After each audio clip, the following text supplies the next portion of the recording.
They thought you'd always stay quiet, that you'd keep explaining, fixing, bending just to keep the peace. But something shifted, didn't it? You got stronger. You saw through the mask. And now, they know. The narcissist realizes they can't control you anymore. And that's when it gets dangerous. See, when manipulation stops working, they don't walk away. They double down. They plan one final dirty trick, not to win you back, but to break you down. And it always comes when you least expect it. In this video, I'm exposing the exact move narcissists make when they've lost power over you. It's subtle, it's calculated, and it's designed to look innocent until you realize it's a trap. So if you've ever been gaslit, guilt, or ghosted by someone who once swore they loved you, this is for you.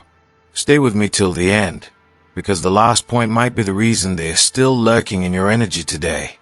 And hey, if this hits something deep inside you, drop a comment so I know I'm not alone. Don't forget to subscribe if you're ready to rise above the mind games once and for all. Let's get into it. There comes a moment in every survivor's story where something quietly but powerfully shifts. It's not loud. It doesn't always come with a dramatic confrontation or an angry goodbye. Sometimes, it happens in the silence, when you stop reacting the way you used to. When you stop explaining yourself, defending your wife, or bending over backwards just to be seen. And for the narcissist, that moment is terrifying, because for the first time, their manipulation hits a wall.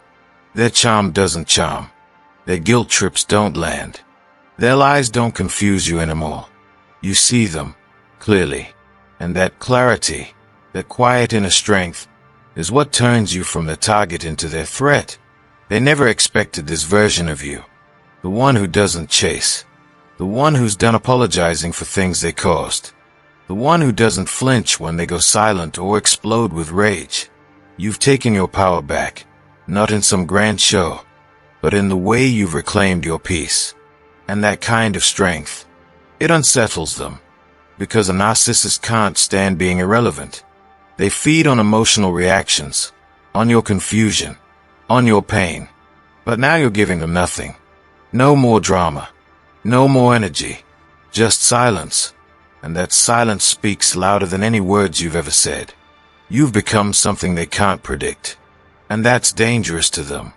See, narcissists don't just fear being ignored. They fear exposure.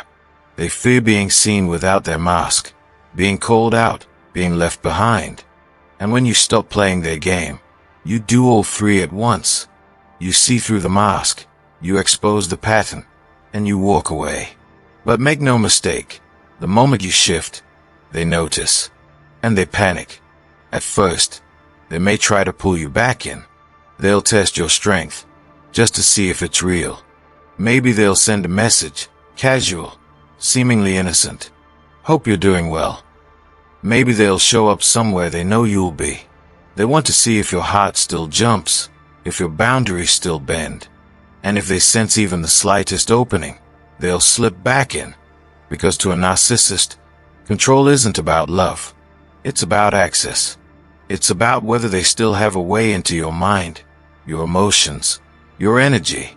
But when that door stays closed, when you don't flinch, don't respond, don't engage, that's when their fear turns into fury. And here's where the shift gets dangerous. Because a narcissist who can't control you will often try to destroy you. Not always physically, not even always directly. Sometimes they smay. Sometimes they lie. Sometimes they play victim and twist the story, turning others against you just to feel powerful again. Because if they can't own your energy, they'll try to ruin your reputation. If they can't make you feel small, they'll try to make others see you as the villain. But here's the truth they hate most. You're still not playing. You're not defending yourself to people who were never on your side. You're not proving your worth to anyone anymore. You've learned to let people believe whatever they need to, because your peace matters more than their opinion. And in doing that, you rise. Quietly, steadily, beautifully, you rise. That's when they realize you were never weak. You were just kind, forgiving, hopeful. And now you're strong, awake, and done. This shift doesn't just scare the narcissist, it reveals them. Because when their control slips, their true self surfaces. The games become more obvious. The masks fall faster. The need for chaos becomes louder. And everyone watching begins to see what you saw all along. They were never who they pretended to be. And you were never the problem. The journey to this point wasn't easy. You questioned yourself. You blamed yourself. You gave them chance after chance, thinking if you loved harder, if you forgave more, maybe they'd change. But they didn't.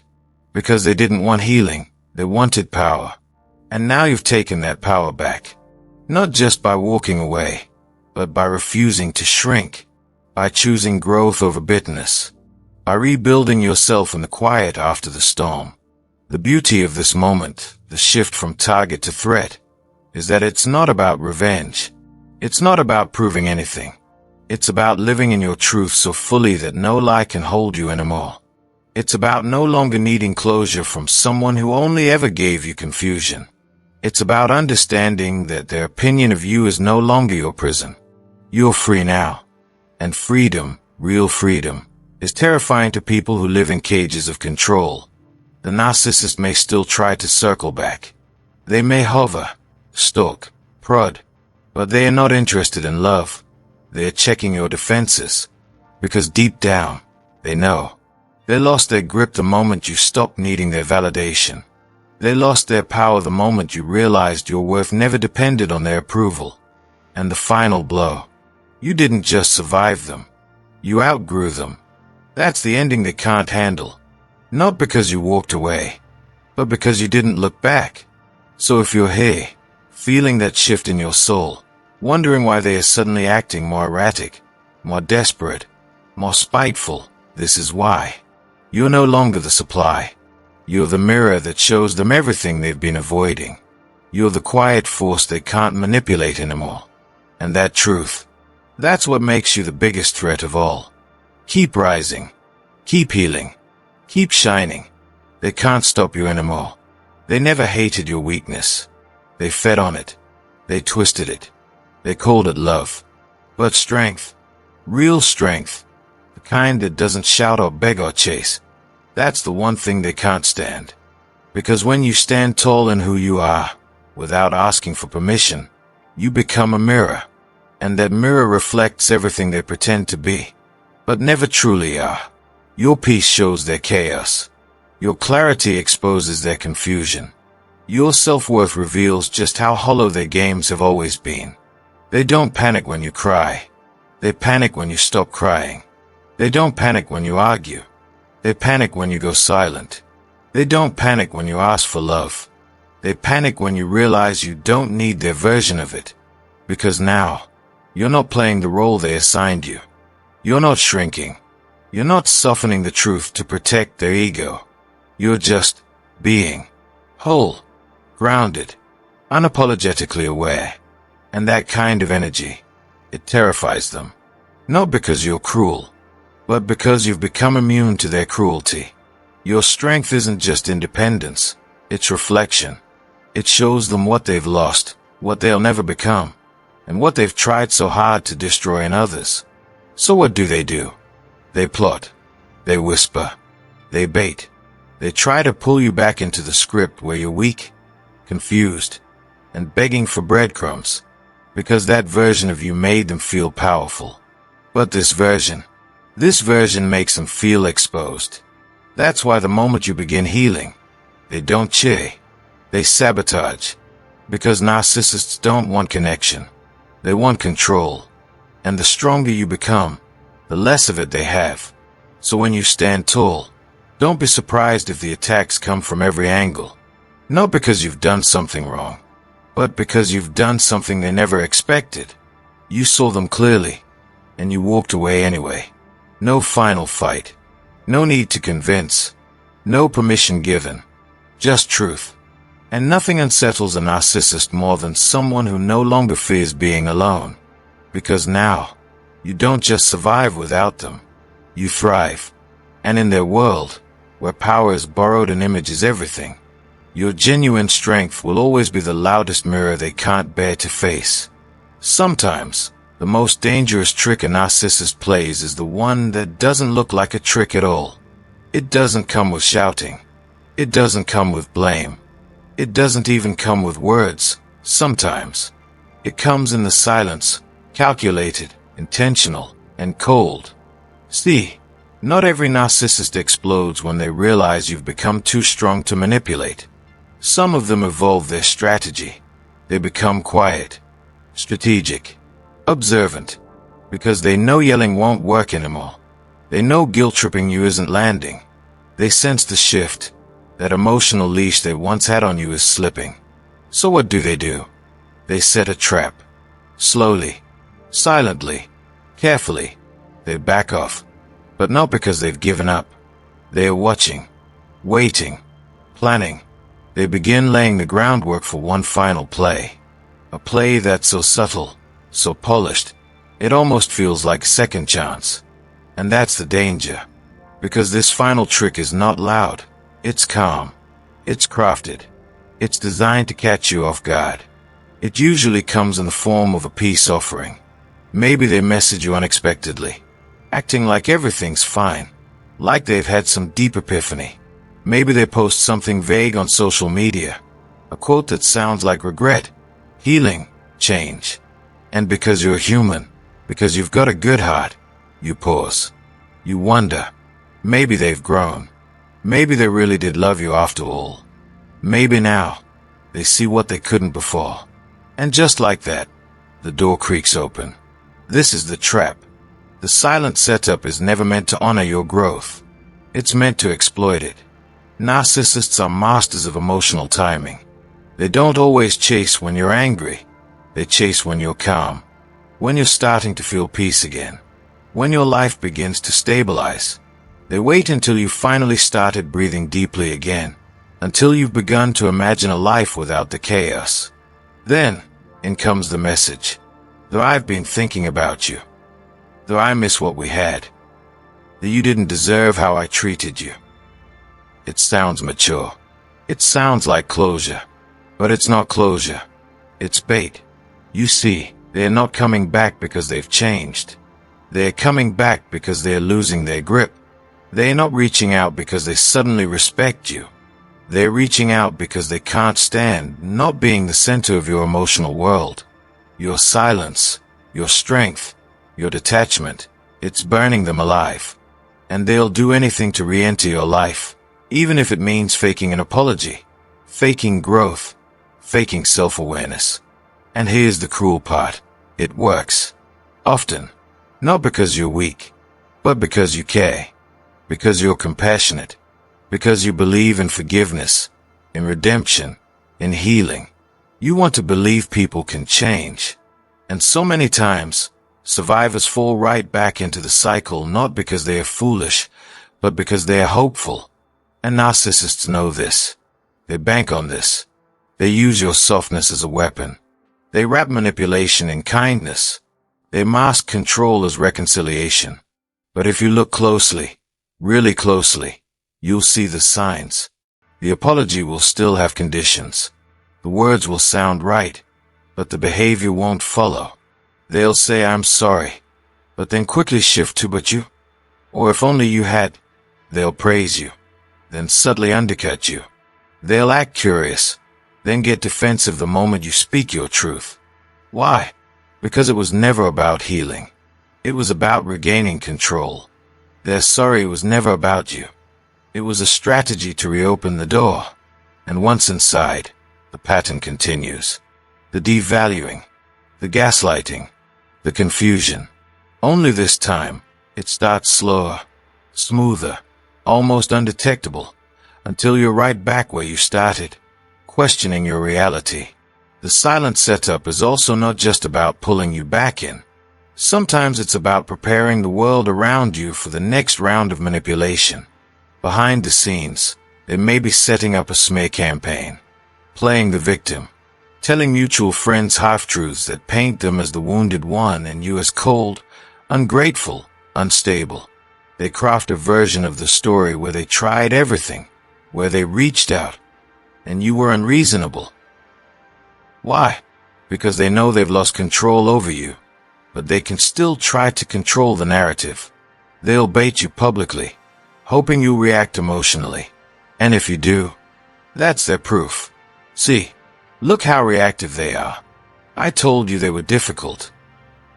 But if you don't react, if you stay grounded, silent, unmoved, that drives them even more insane. Because now they are not just losing the game, they can't even provoke a reaction. And narcissists live off reaction. When you stop feeding the ego, when you no longer respond to their silence with fear, or their breadcrumbs with hope, they don't know what to do. Their power crumbles. That's why the silent setup is their last, desperate trick. Because they can't win through force anymore. They have to rely on illusion, on your kindness, on your hope. They use silence not as a sign of peace, but as a tool of psychological warfare. And if you're not careful, if you let your guard down too soon, you'll find yourself pulled right back into the very thing you fought so hard to escape. So how do you protect yourself? You trust the pattern, not the performance. You remember that true change is consistent, humble, and never asks for instant trust. You recognize that healing doesn't come with a show. It comes with quiet accountability. If someone only shows up once you've moved on, once you're strong, once you've rebuilt, ask yourself this. Are they here to heal or to reclaim? The truth is, people who genuinely love you will never need to trick you back into their life. They'll take responsibility. They'll respect your space. They'll show growth through action, not polished words. But narcissists, they'll try everything but change. They'll wear a new mask, use a softer tone, speak in therapy buzzwords. But underneath it all, they're still playing chess, counting moves, waiting for an opening. That's why your strength isn't just about walking away. It's about staying away when they come back with the same script, different costume. It's about knowing the difference between peace and a setup disguised as one. When a narcissist grows quiet, don't relax. Stay alert. Not afraid, but aware. Their silence isn't surrender. It's a strategy. And your greatest power is not falling for the trap you already escaped. The moment you step away from a narcissist, really walk away, not just physically, but emotionally and spiritually detached, they feel it. Not just the loss of access, but the loss of control. And to them, losing control over someone they once manipulated feels like exposure, feels like danger. Because you've seen behind the curtain. You know the truth now. You've connected the dots, and more importantly, you've survived the cycle. That means you're a threat, not just to their ego, but to the image they've spent years carefully crafting. So what do they do next? They move into damage control. And that's when the smear campaign begins. See, narcissists don't allow people to leave quietly. Not without consequences. Not without rewriting the ending in a way that keeps them looking innocent. And you looking unstable. Because if they can't control how you feel, they'll try to control how others see you. Your silence becomes suspicious. Your distance gets twisted into proof that you're the cold one. You're the problem. You were never really loyal. They begin planting little seeds of doubt in others. Quiet conversations, vague hints, carefully constructed stories that make them sound like the reasonable one. And you're painted as unpredictable, over-emotional, selfish, even abusive. But it's never a full story. Just enough truth to make the lie believable. They'll say things like, I did everything I could, or I really wanted it to work, but they just weren't emotionally stable. They'll act heartbroken. They'll act wounded. They'll act like they are still concerned for you, even as they destroy your reputation behind the scenes. And the people who don't know the full picture, the ones who only ever saw the mask, they believe it, because the narcissist is charming, calculated. They know exactly how to cry without tears, how to speak with just enough vulnerability to come off sincere. And unless someone's been through it themselves, they rarely suspect anything different. It's a performance, and most people buy it. Not because they are blind, but because the narcissist makes it so easy to doubt the one who walked away. Because you're not telling your side. You're trying to heal. You're exhausted. You're trying to figure out what just happened to you. And you don't have the energy or the desire to fight lies with more noise. But unfortunately, your silence gets weaponized too. They'll say, see, they're not even trying to fix things, or I've reached out, but they won't even respond. They create the illusion that you're the one ghosting, avoiding, abandoning, and in a world that loves a villain, it sticks. It doesn't end there. If the narcissist had access to your social circle, your family, your workplace, they'll slowly move through those spaces too. They'll shift the energy in subtle ways, enough to isolate you further. Some people might start pulling away from you without explanation. Others might give you those strange, judgmental looks or passive comments that don't quite make sense. That's how you know the smear campaign is in full effect. You'll start feeling the tension before you even hear the rumors. And what hurts most isn't even the narcissist's lies. It's that people you once trusted start believing them. People who once knew you, or claimed to, now look at you through the filter of someone else's projection. That betrayal is deep. It can make you question your own reality. Make you wonder, did I really overreact? Was I the problem? That's exactly what the narcissist wants. To destabilize you. To keep you defending yourself while they keep performing innocence. They want you off balance. Isolated. Quiet. Because the less people trust you, the less likely your truth is ever heard. But here's what they forget. Truth has a way of surfacing. Maybe not immediately. Maybe not with fireworks.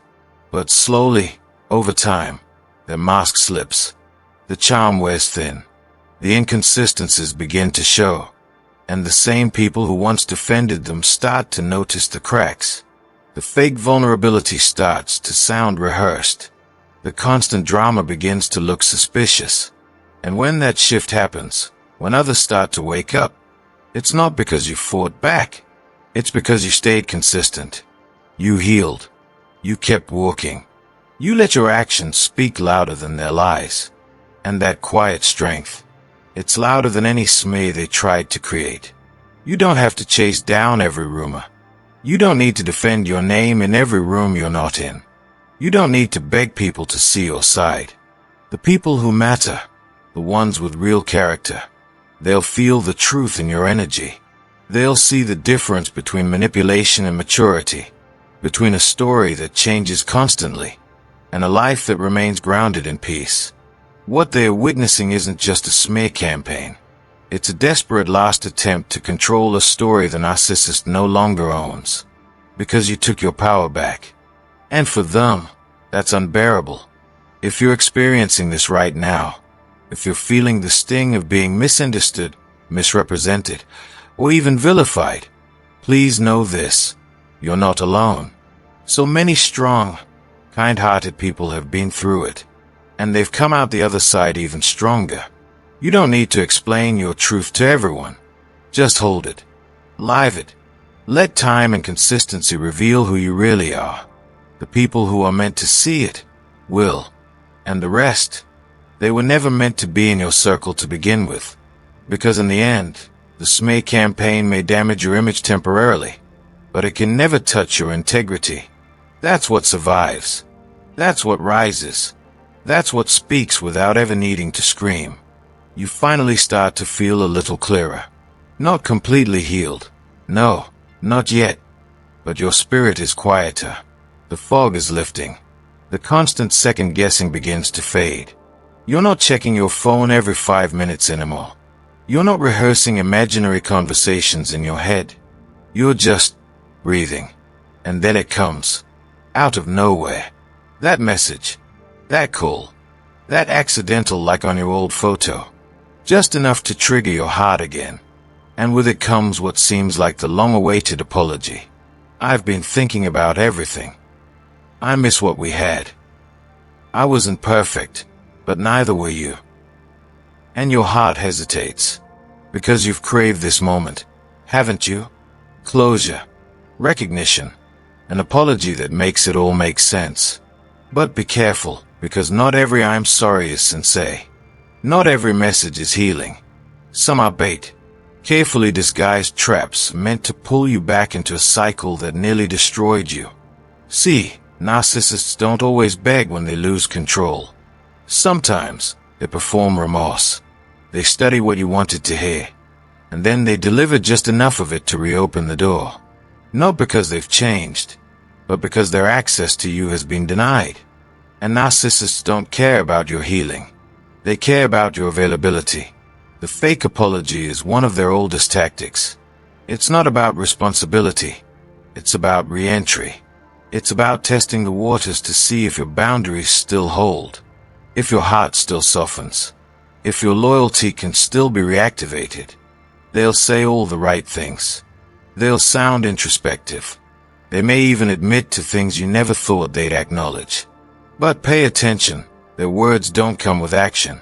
Their apology doesn't come with accountability. They'll say "I hurt you," but quickly follow it with "but I was going through a lot," or "you were pushing me away." It's dressed in softness, but it's still blame, still deflection, still avoiding the real wound they caused. And the most dangerous part, it sounds so close to the truth, you start to doubt yourself again. You think, maybe I was too hard. Maybe I could have handled things differently. That's the goal. Not to heal you, but to weaken you, to reset the dynamic, to bring you back to the version of you that explained yourself, gave second chances, questioned your intuition, and walked on eggshells. Because that version of you is easier to control. This new you, the one who stopped responding, who started healing, who got quiet and strong, they don't know how to manipulate you anymore. So they pretend to heal. They use the language of growth, therapy words, emotional buzzwords, spiritual insights, like they've transformed overnight. And for a moment, you want to believe it, because you're tired, because you love them, because you still don't understand how someone who claimed to love you could also be the one who broke you. But real healing isn't a performance. It's not one message after months of silence. It's not a phone call at 2 a.m. when they know you're most vulnerable. It's not a sudden flood of affection after they've discarded you and smeared your name. Real healing is consistent, humble, patient. It respects your space. It accepts your boundaries. It doesn't pressure you to let your guard down. But the narcissist's apology is none of those things. It's urgent. It's emotional. It's all about how they feel, how they miss you, how they can't move on. And somehow, even in their apology, you're still the one expected to fix things. And if you let them back in, thinking this time will be different, you'll start to notice the cracks almost immediately. The words will fade. The behaviors will repeat. The same patterns you swore you'd never tolerate again will creep back in. But this time, you'll blame yourself for allowing them. That's the true cost of the fake apology. It's not just that they hurt you again. It's that they made you doubt your own growth, your own wisdom, your own hard-earned clarity. They convince you to tear down your own boundaries, and then punish you for having any in the first place. So what do you do when that message comes? When the apology you always wanted suddenly shows up? You pause. You breathe. You remember the pattern. You ask yourself not "do I miss them?" but "do I miss me when I was with them?" Because if that version of you is anxious, confused, silenced, or afraid, that's not love. That's not closure. That's trauma in disguise. And you owe it to your healing to protect it. To recognize that an apology without action is just manipulation in soft clothing. That your peace is worth more than their performance. That the real closure isn't hearing "I'm sorry." It's knowing you don't need it anymore. Because true healing doesn't come from the person who hurt you. It comes from you. From how you rise. From how you choose not to re-enter the very fire that nearly consumed you. And if they really have changed, they'll respect your choice to move on. They'll do the work without needing a reward. They'll own their actions without needing applause. But if their apology is bait, if it's timed too perfectly, worded too sweetly, delivered just when you were finally moving on. Trust your instincts. Don't mistake the hook for a helping hand.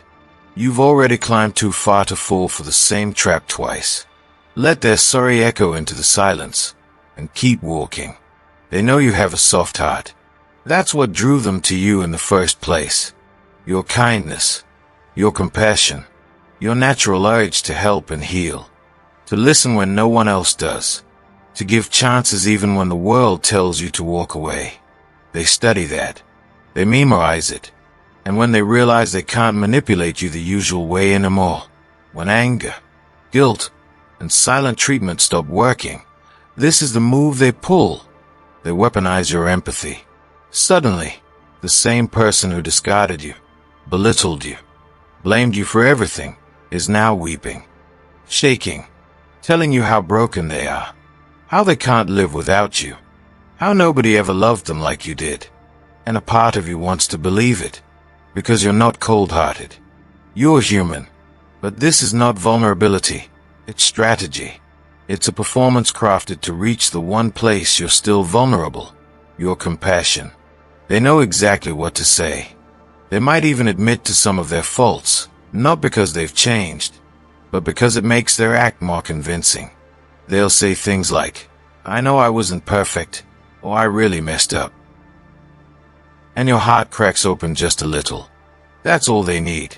Just enough for you to respond, to engage, to listen. And the moment you do, they've got you back in the cycle. Not because you're weak, but because they've learned how to twist your strength.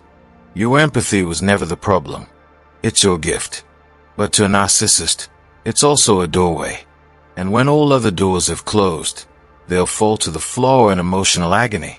Not because they are truly hurting, but because they are hoping your instincts will kick in and make you reach for them. They want you to feel like you're abandoning someone in need. Like you're being heartless, cold, just like they accused you of before.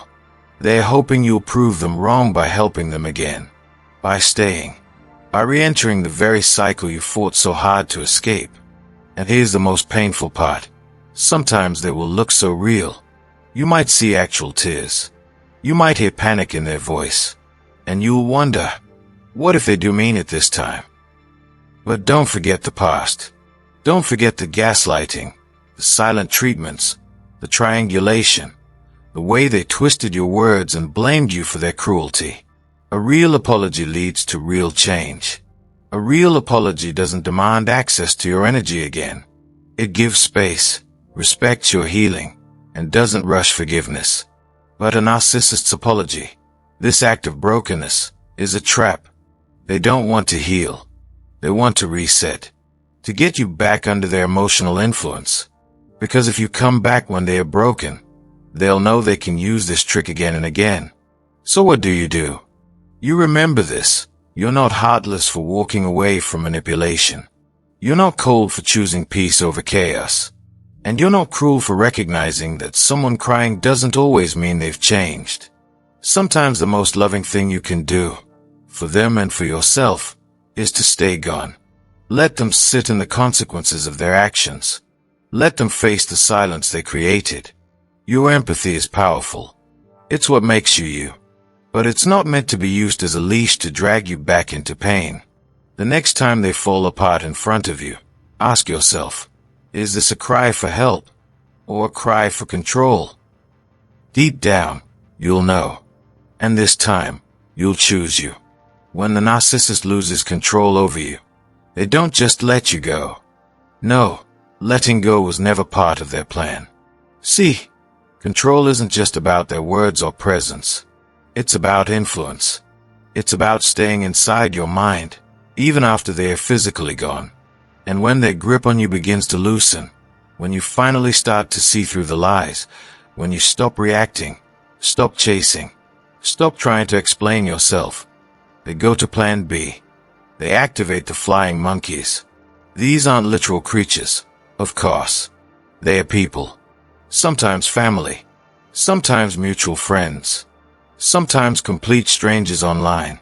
And every one of them has one thing in common. They've been carefully fed a version of your story that paints the narcissist as the victim, And you as the villain, you'll hear it in subtle ways first. Messages like, they're really hurting without you. Or you should just talk to them one more time. Or maybe it's not subtle. Maybe it's outright character assassination. Lies about your behavior. Twisted stories told behind your back. Suddenly people you thought were neutral, or even supportive, begin to shift. They side with the narcissist. They question your choices. They guilt you, shame you, sometimes even threaten you. But here's what's really happening. The narcissist knows they've lost a direct line to your heart, so now they are building a team to weigh you down, to isolate you, to make you second-guess your healing. And some of these flying monkeys don't even realize they are being used. They think they are helping. They don't see how they've been manipulated into carrying out the narcissist's dirty work. But others do know. They've chosen a side. Maybe because they fear the narcissist too. Maybe because they benefit from the chaos. Whatever the reason, they are now part of the system designed to pull you back into the narcissist's orbit. And it can feel so unfair. You already survived the gaslighting, the emotional exhaustion, the heartbreak, and now, just when you're beginning to breathe again, you're ambushed by people you once trusted. People who believe the narcissist's version of you. People who talk about you like you're the crazy one, the unstable one, the abuser. And it cuts deep. Because you spent so long trying to protect your relationship, your image, your truth.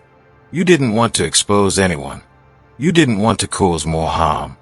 You stayed silent when you could have spoken. You gave them dignity they didn't earn. But they don't play by the same rules. To them, protecting their image is everything. So if they have to burn your reputation to the ground to preserve theirs, they will. And they'll smile while doing it. That's why the flying monkeys are so dangerous. Not because they have power, but because they borrow it from the lies they've been told. And yet, you must not go back. You must not defend yourself to everyone. You'll be tempted to. You'll want to clear your name, to correct the story. But the truth is, some people aren't confused. They are just committed to misunderstanding you. You owe no one your energy except those who see you clearly. The ones who feel your heart without needing an explanation. The ones who watched everything unfold and chose to remain silent. Let them stay over there. Because real healing is not about proving your innocence. It's about reclaiming your peace. The moment you understand this, the flying monkeys lose their power. You stop reacting. You stop explaining. You stop performing. And you start living. And that's the narcissist's worst nightmare. You free. You at peace. You surrounded by people who know the truth without needing to be convinced.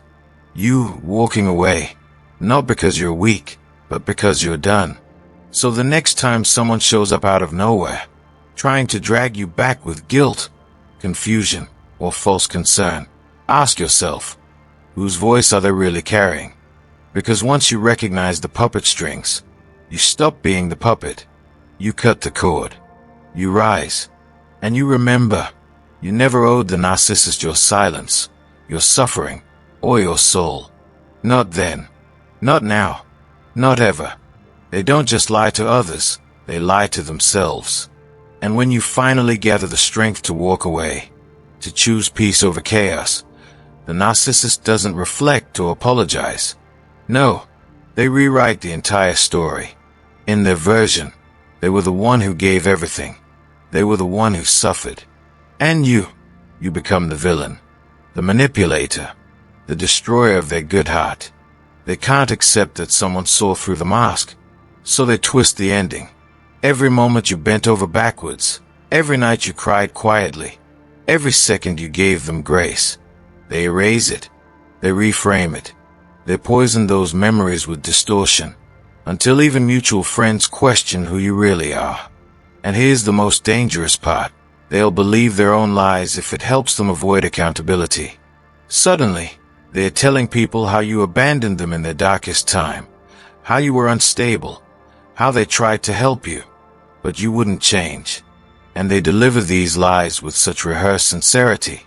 People believe them. Because narcissists aren't clumsy manipulators. They are masters at performance. They'll even cry, tremble, pause for dramatic effect. Anything to sell the story where they were just trying to love someone broken. But the real heartbreak, it's not just the betrayal, it's watching others fall for it. People you trusted. People who saw glimpses of the truth but choose the easier narrative. They choose the narcissist's version because it's cleaner, simpler, and wrapped in emotion. But you know what really happened. And that's what makes them afraid. Because you carry the truth. The real story. The raw, messy, painful truth they can't stand to face. That's why they try to silence you with shame. That's why they mock your voice, or say you're too emotional, or still bitter. It's all part of the script. Discredit the witness so no one listens when the truth comes out. But let them rewrite. Let them talk. Because your peace doesn't depend on their version. You're not here to correct every lie. They'll choke on them eventually. Truth is a way of surviving, even in whispers. And one day, the same people who turned their backs on you might see the pattern. They might become the next chapter in the narcissist's recycled story.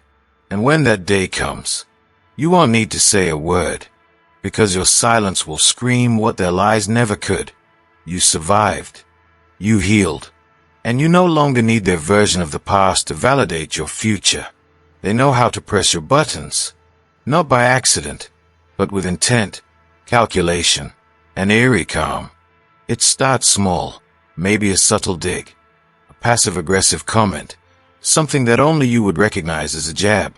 And when you flinch, when your heart races or your breath catches, they know. They found the crack in your armor. So they keep going. Each word a carefully measured slice. Each action engineered to pull you out of alignment.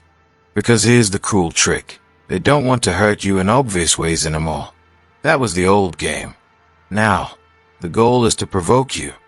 To make you react in a way that looks irrational to everyone else. They want you to snap. To yell. To break. And then, just when your emotions spill over, they go calm, cold, innocent, victimized. Suddenly, you're the one with the problem. You're too sensitive, unstable, toxic. And they'll say it with wide eyes and a wounded voice, as if they don't understand how things escalated. But they do. They planned it. Every step. Because narcissists are skilled at weaponizing perception. They don't need to prove you're a bad person. They just need to make it look like you are. And the moment you defend yourself, they twist your defense into aggression. They say you're attacking them. That you're unpredictable. That they try to love you. But your moods made it impossible. And if you try to explain, if you try to lay out the pattern, the history, the truth, they'll accuse you of overanalyzing, being dramatic, making things up. They'll say you're just angry, bitter, not over it. It's a game, and it's rigged. Because even your silence becomes suspicious. Even your boundaries are called punishment. It's emotional chess, and they always want to be 5 moves ahead. But here's the truth they fear most. You're not playing anymore. You see the trap now. You recognize the bait when it's dangled. You've learned that you don't have to prove your worth to someone who only sees you as a mirror for their wounds. And more importantly, you've realized that staying calm, grounded, and silent when they provoke you is your power. It's not weakness. It's wisdom. They'll still try. They'll poke. They'll whisper half-truths to mutual friends. They'll pretend to reach out with love, only to twist the conversation back into blame. But you don't rise to it anymore, because you understand their tactic now. It's not about resolution. It's about reaction. They want your rage to justify their narrative, but you've already let that version of yourself go. The one who felt the need to explain, to fix, to be understood. That version served its purpose. It helped you survive. But now, you protect your peace, not your image. You don't chase justice in broken systems or seek closure from dishonest lips, because you found a deeper truth. You don't owe anyone your chaos to prove you were hurt. And when they play innocent, when they bait and blame, when they act shocked that you're so angry. Let them. Let them sell their fiction. Let them post their sad quotes and poetic captions about betrayal. You've outgrown the game. And the best part, they know it. They feel it. And nothing terrifies a narcissist more than a target who won't take the bait, because it means they've lost control. And for them, that's the beginning of their unraveling. You blocked them, but that was only the beginning. You thought silence would mean peace. You thought setting boundaries in the digital world would bring distance in the emotional one. But narcissists don't let go. They don't retreat quietly. They simply change tactics. When direct control fails, they turn to shadows, anonymous profiles, fake names, mutual friends weaponized like pawns. You see it in vague posts, just close enough to sting, but far enough to be denied. That wasn't about you, they'll say. But you know better. The timing, the wording, the specific venom tucked between hashtags and emojis, it's all crafted to hit your wounds without ever saying your name. It's psychological warfare in pixels and comments. It's a story told sideways, with just enough smoke to stir the crowd, but never enough fire to prove intent. And even when you block one account, another appears. A friend request from someone you don't know. A like on an old photo. A follower who watches your stories but never engages. They're still there. Still watching. Still trying to get under your skin without stepping into the light. Because what they want now isn't connection. It's access. A sliver of your energy. A hint of your reaction. A single post to decode, twist, and use. And when that fails, they'll start performing. Suddenly, they're healed. Happy. Thriving. They post about new love, new joy, a life untouched by the destruction they caused. But it's all curated, manufactured to reach you, even from behind the walls you've built. And if you dare speak up, if you try to share your truth, you're the obsessed one. You're still hung up. That's the trap. The digital smear campaign is quiet, almost polite, until it isn't. Until you become the villain in a story you never agreed to tell. Until they rewrite history in real time, using likes and comments as witnesses. But here's what they'll never say. They need you to watch them. They need your pain to validate their power. And when you stop responding, when your silence is real, not strategic, that's when they panic. Because narcissists don't just want to be seen. They want control over how they are seen, and how you are seen, too. So every post is bait. Every vague caption is a test. Will you take it personally? Will you lash out? Will you try to defend yourself online? Don't. You've already won the moment you refuse to play. The moment you no longer need the last word. The moment you no longer seek justice in the comment section. Because the truth doesn't need an audience. It just needs to be lived. So let them talk. Let them post. Let them perform healing while secretly stalking your peace. You've moved on, but they are still stuck trying to narrate your silence. You don't have to win online. You just have to be free. And in the end, that's the only narrative that matters. Ask ChatGPT. With just enough smoke to stir the crowd, but never enough fire to prove intent. And even when you block one account, another appears. A friend request from someone you don't know. A like on an old photo. A follower who watches your stories but never engages. They're still there. Still watching. Still trying to get under your skin without stepping into the light. Because what they want now isn't connection. It's access. A sliver of your energy. A hint of your reaction. A single post to decode, twist, and use. And when that fails, they'll start performing. Suddenly, they are healed. Happy. Thriving. They post about new love, new joy. A life untouched by the destruction they caused.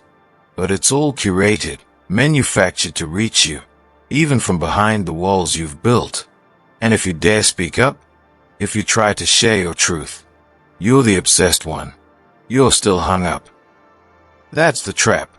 The digital smear campaign is quiet, almost polite, until it isn't.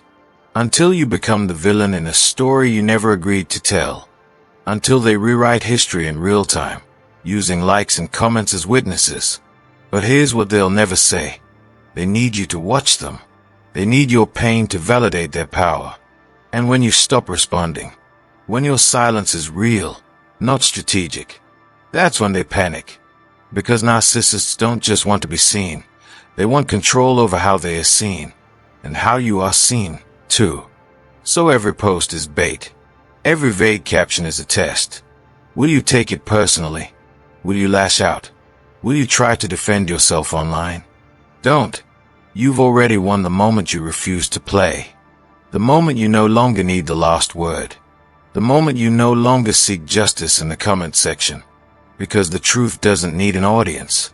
It just needs to be lived. So let them talk. Let them post. Let them perform healing while secretly stalking your peace. You've moved on, but they are still stuck trying to narrate your silence. You don't have to win online. You just have to be free. And in the end, that's the only narrative that matters. You're not arguing. You're not chasing. You're not trying to explain anymore. And that is what they can't tolerate. Your peace, your silence, your refusal to engage in their never-ending drama isn't just confusing to them. It's infuriating. Because they built their control around your reactions. They fed off your tears, your confusion, your desperate attempts to make sense of chaos they intentionally created. But now, there's no chaos to feed on. There's no fire to fan because you're not even in the room. You walked out, and you didn't slam the door. You just left it behind, quietly, calmly, with dignity. And to them, that kind of peace is violence. It's the kind of rebellion they never expected. See, they could handle your anger. They were ready for the fight. The yelling, the back and forth, the emotional roller coaster. That's where they thrived. That's where they twisted your love into loops so tight, you'd forget which way it was up. But peace, real peace, that's foreign to them. Because it can't be controlled. It doesn't seek validation. It doesn't need to be seen to exist. You stopped needing to be understood. And that was the most dangerous thing you could have done. Because now, they can't hook you with guilt. They can't lure you with fake apologies. They can't provoke a reaction by rewriting the past. You're just gone. And in that stillness, in that calm, in that terrifying quiet where you've chosen yourself, they lose their power. So they spiral. They panic. They reach for anything that might pull you back in. A text, a memory, a flying monkey disguised as concern. But nothing works. Because you've shifted. You've healed in places they thought would always be broken. You've reclaimed your identity from the wreckage they left. And now you live in a space where they can't reach. Not because you're hiding, but because you're free. And make no mistake, to someone who thrives on chaos, your peace is a mirror they can't bear to look into. It reflects everything they lack. It reminds them they never had control, only access. And now that access is revoked. No fanfare. No public announcement. Just quiet, sacred boundaries they can't touch. So they stew. They create stories. They perform. They stalk from the shadows, waiting for a crack in your calm. But it doesn't come. Because you're no longer fueled by their games. You've tasted peace, and nothing tastes better. Not revenge. Not vindication. Just peace. The kind that doesn't flinch at silence. The kind that lets go without needing closure. The kind that smiles at the past and says, "That doesn't belong to me anymore."